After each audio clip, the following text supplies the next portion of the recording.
रात का वक्त था, आसमान नीले मखमल की तरह था और सितारे चमक रहे थे। छोटा रेहान अपनी खिड़की के पास बैठा चांद और सितारों को देख रहा था। वो हमेशा सोचता था, काश मैं सितारों से बात कर सकता। अचानक हवा में एक नर्म सी गंगनाहट सुनाई दी। आसमान से रोशनी की बारिश होने लगी और देखते ही देखते नन्हे नन्हे सितारे जमीन पर उतरने लगे। रेहान हैरान रह गया, क्या वाकई तारे जमीन पर आ सकते हैं?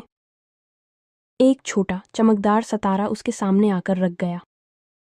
वो आहिस्ता से बोला, हेलो, मैं नन्हा तारा हूं और आज हमें तुमसे बात करनी है।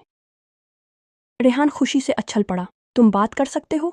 वाह, मुझे बताओ, तुम आसमान में क्या करते हो? नन्हे तारा ने कहा, हम रात में रोशनी बिखेरते हैं, मगर हमें अफसोस होता है जब जमीन पर बच्चे अपने ख्वाबों पर यकीन नहीं रखते। रेहान ने हैरानी से पूछा, तुम्हें कैसे पता चलता है? तारा मुस्कुराकर बोला, हम आसमान से सब कुछ देख सकते हैं। जब तुम डरते हो, हम तुम्हें हल्की सी झपक दिखाते हैं ताकि तुम्हें हौसला मिले। रेहान ने आसमान की तरफ देखा और कहा, मैं एक दिन खला में जाना चाहता हूँ, मगर सब कहते हैं कि ये बहुत मुश्किल है। तारा चमककर बोला, हर बड़ा काम पहले मुश्किल लगता है, मगर अगर तुम सच्चे दिल से मेहनत करो तो एक दिन तुम खुद भी एक सितारे की तरह चमकोगे। रेहान को पहली बार एहसास हुआ कि सितारे सिर्फ रोशनी नहीं देते, बल्कि उम्मीद और हौसला भी देते हैं। सुबह होने लगी और सितारे वापस आसमान की तरफ जाने लगे।